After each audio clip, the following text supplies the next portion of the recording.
Bismillahirrahmanirrahim. Assalamualaikum warahmatullahi wabarakatuh.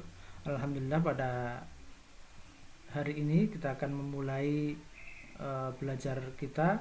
Untuk pertama kalinya kita akan belajar mengenal apa itu Android. Tapi saya kira teman-teman semuanya udah pada kenal Android itu seperti apa. Jadi ya kita review aja apa itu Android. Android adalah sebuah sistem operasi yang menggunakan atau berdasarkan kernel Linux dan platform pemrograman yang dikembangkan oleh Google untuk mobile phone. Jadi Android itu adalah sistem operasi dan platform pemrograman yang dikembangkan oleh Google untuk mobile phone dan perangkat mobile yang lain seperti tablet misalnya. Kemudian Android ini menyediakan antarmuka pengguna UI berupa antar pengguna atau user interface berupa layar sentuh untuk berinteraksi dengan aplikasi. Antarmuka Android ini sebagian besar didasarkan pada manipulasi langsung. Orang menggunakan gerakan sentuh seperti menggesek, mengetuk, mencubit. Android ini sudah digunakan di lebih dari 80% dari semua ponsel cerdas. Sebagai platform seluler paling populer di dunia, Android ini memberdayakan ratusan juta perangkat seluler di lebih dari 190 negara di seluruh dunia. Ini memiliki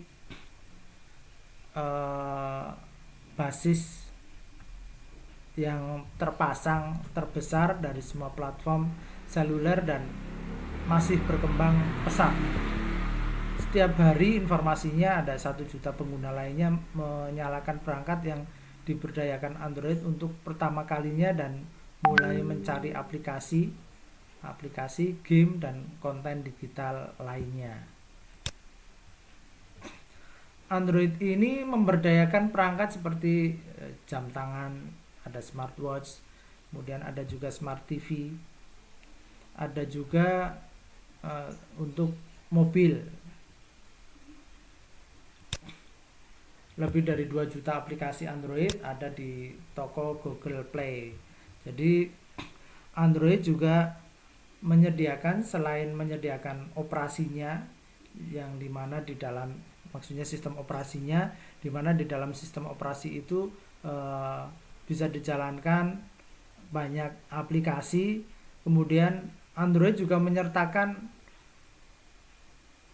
atau menyediakan pasar untuk mendistribusikan aplikasi. Kita mengenalnya dengan Google Play Store. Ada lebih dari 2 juta aplikasi Android di toko Google Play. Kemudian sumbernya terbuka. Selain itu, Android juga menyertakan kit pengembangan perangkat lunak atau SDK, Software Development Kit, yang membantu kita itu untuk menulis kode dan membangun modul perangkat lunak untuk membuat aplikasi bagi pengguna Android. Jadi secara keseluruhan, Android itu mewakili ekosistem untuk aplikasi seluler. Ada sistem operasinya, ada aplikasinya, ada SDK-nya, kemudian ada Play Store-nya untuk mendistribusikan aplikasi. Interaksi pengguna Android.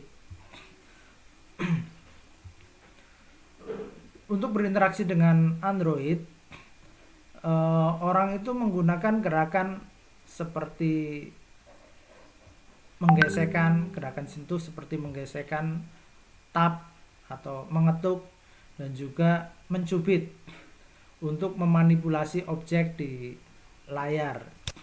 Terdapat juga keyboard di layar yang dapat disesuaikan untuk melakukan input teks, untuk input berupa karakter, angka, dan juga emoji. Android juga dapat mendukung pengontrol game dan keyboard fisik ukuran penuh yang dihubungkan dengan menggunakan Bluetooth, atau bisa juga dengan menggunakan USB.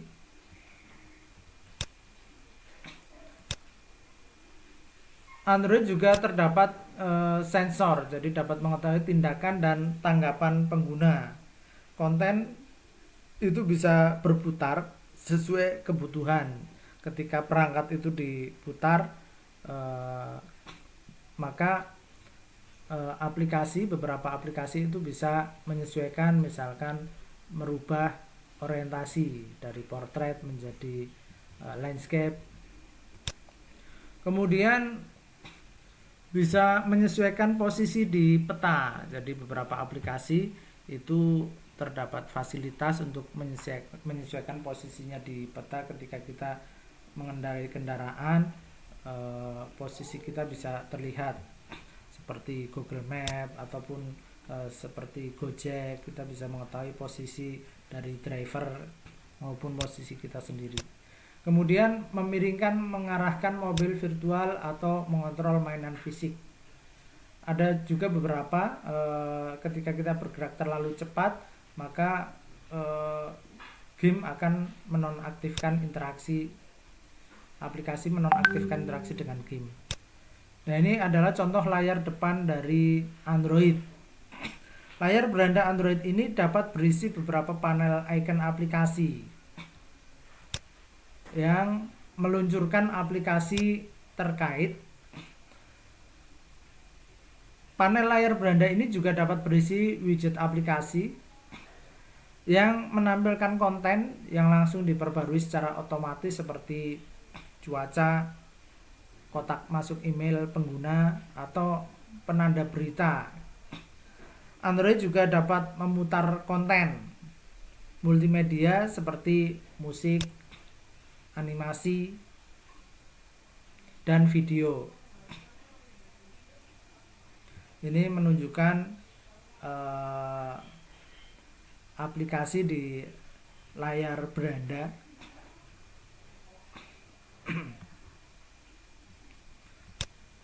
Bisa juga terdapat folder untuk mengatur aplikasi. Jadi aplikasinya itu dikelompokkan. Bisa banyak halaman. Ini kita bisa menggesernya ke halaman berikutnya. Bisa juga berinteraksinya dengan OK Google. Ini contoh beberapa aplikasi Android. Ini ada aplikasi Al-Quran, Quran Base. Kemudian ada aplikasi Google Map. Kemudian ada aplikasi toko kitab. Ini tampilan aplikasi yang saya buat dengan menggunakan Flutter. Berikutnya adalah mengenai Android SDK atau Software Development Kit.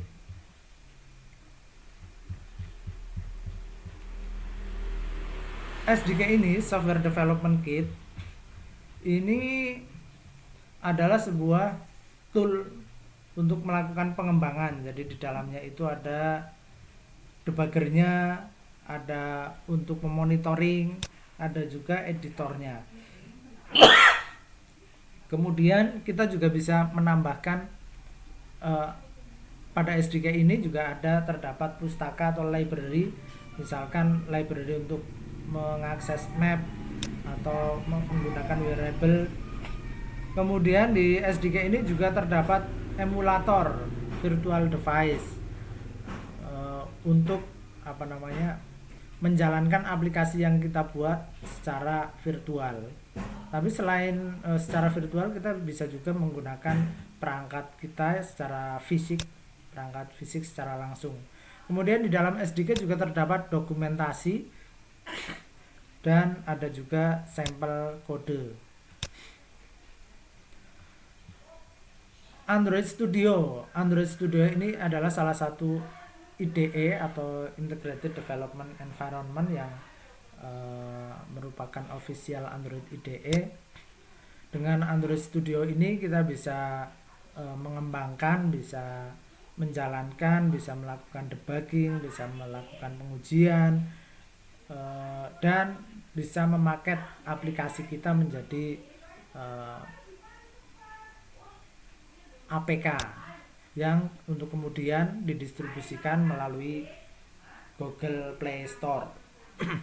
Kemudian di Android Studio ini juga kita bisa memonitoring performa dari aplikasi kita, jadi terdapat perangkat atau tools untuk monitoring dan performance.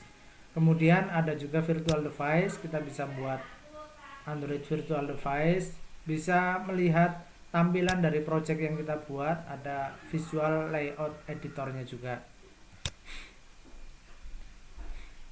Nah, ini Google Play Store untuk mempublish aplikasi, mendistribusikan aplikasi melalui Google Play Store. Ini adalah pasar aplikasi dari Android. Kemudian digital distribution service operated by Google. Ini dioperasikan oleh Google. Nah, ini adalah versi-versi dari Android yang lama dulu. Ini saya ambil dari Android History dan platform version yang ada di dokumentasinya Google. Ada beberapa nama kode name, biasanya nama-nama ini mengambil dari nama-nama makanan, kemudian versinya, rilisnya, dan API level masing-masing. Ada Honeycomb, ini untuk versi 3, rilisnya Februari 2011, untuk API level 11 sampai 13. Kemudian ada es krim sandwich, ada jelly bean, ada KitKat, ada lollipop. Saya kira beberapa nama teman-teman sudah pernah mendengarnya. Kemudian ada juga marshmallow, nugget, kemudian yang sebelum terakhir itu ada Oreo, ada Pi. Sekarang ada yang terbaru itu versi 10. Kita lanjutkan dengan pengembangan aplikasi. Apa itu aplikasi Android? Jadi yang namanya aplikasi Android itu adalah sebuah layar interaktif yang terdiri dari satu atau lebih layar. Kemudian ditulis dengan menggunakan bahasa pemrograman, baik itu bahasa pemrograman yang natif seperti Java maupun Kotlin, atau yang pengembangannya itu ada Dart, itu untuk mengembangkan aplikasi Flutter. Kemudian ada juga React Native, itu menggunakan bahasa JavaScript. Kemudian menggunakan Android Software Development Kit, menggunakan library atau perpustakaan Android dan framework aplikasi Android, dieksekusi oleh mesin virtual Android runtime. Jadi aplikasi itu dijalankan atau dieksekusi menggunakan mesin virtual Android runtime atau ART. Ini adalah contoh bahasa pemrograman yang bisa digunakan. Ada Java, ada Kotlin, ada Dart itu untuk Flutter, kemudian ada JavaScript itu untuk React. Ada beberapa tantangan di dalam mengembangkan aplikasi Android. Tantangannya adalah yang pertama, berbagai ukuran dan resolusi layar. Jadi membangun untuk dunia multi layar.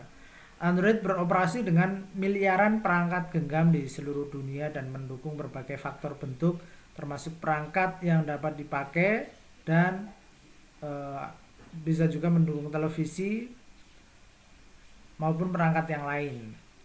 Perangkat ada di dalam berbagai ukuran dan bentuk yang mempengaruhi cara kita untuk mendesain layar dan elemen antarmuka di aplikasi.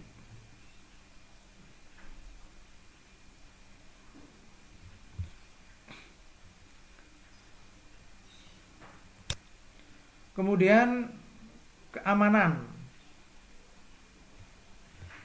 Jaga keamanan kode sumber dan juga data pengguna. Ya, kita harus menjaga keamanan kode sumber kita supaya tidak diambil oleh orang lain, karena APK yang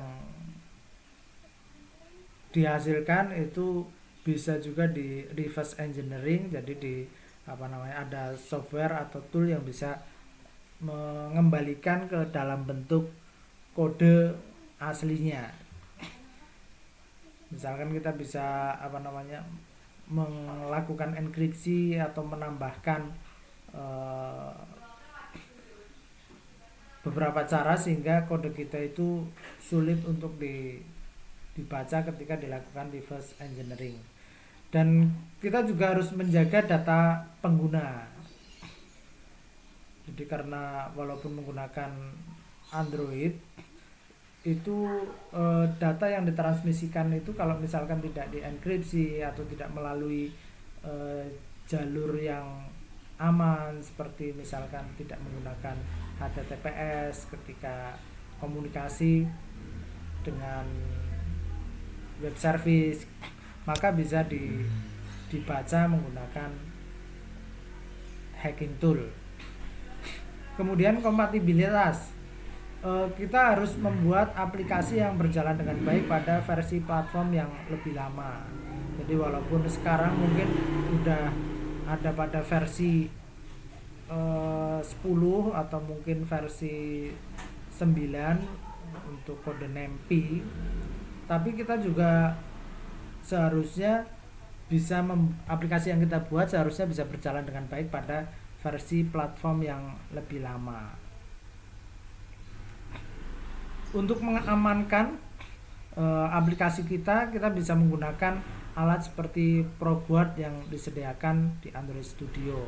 ProGuard ini mendeteksi dan menghapus kelas, bidang, metode, dan atribut yang tidak digunakan.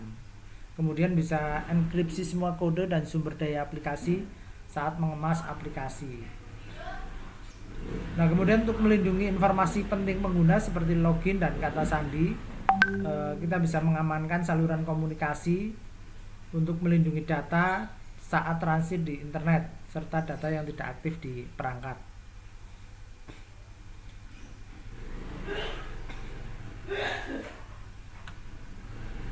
Nah, kemudian tentang kompatibilitas ini kita harus memastikan bahwa aplikasi masih dapat berjalan di perangkat versi Android yang lebih lama. Tidak praktis untuk hanya berfokus pada versi Android terbaru karena tidak semua pengguna itu mungkin telah meningkatkan atau dapat meningkatkan perangkat mereka. Nah, untungnya Android Studio itu menyediakan opsi bagi pengembang agar lebih mudah tetap kompatibel dengan versi yang lebih lama. Kemudian pemasaran, pahami pasar dan pengguna Anda. Petunjuknya tidak harus mahal, tapi bisa juga yang murah. Jadi ketika kita membuat aplikasi, maka kita harus memahami pengguna siapa saja yang akan menggunakan aplikasi kita. Kemudian bagian-bagian dari bangunan aplikasi. Yang pertama adalah resource, ada layout, ada image, ada string, ada colors yang bentuknya adalah XML, file-file XML, dan ada juga media file-file media. Kemudian komponen, ada komponen-komponennya itu ada activity, ada service, ada juga helper, ada class sebagai kode Java. Kemudian file manifest, ini adalah informasi tentang aplikasi ketika dijalankan. Kemudian ada build configuration, ini berisi versi dari APK di Gradle, file-file Gradle dan file konfigurasi. Ini adalah link untuk belajar lebih tentang Android, ada Android History, pengenalan dengan Android dan sebagainya. Pada video ini saya cukupkan, ada kurang lebihnya saya mohon maaf. Subhanakallahumma bihamdika, asyhadu an la ilaha illa anta, astaghfiruka wa atubu ilaik. Wassalamualaikum warahmatullahi wabarakatuh.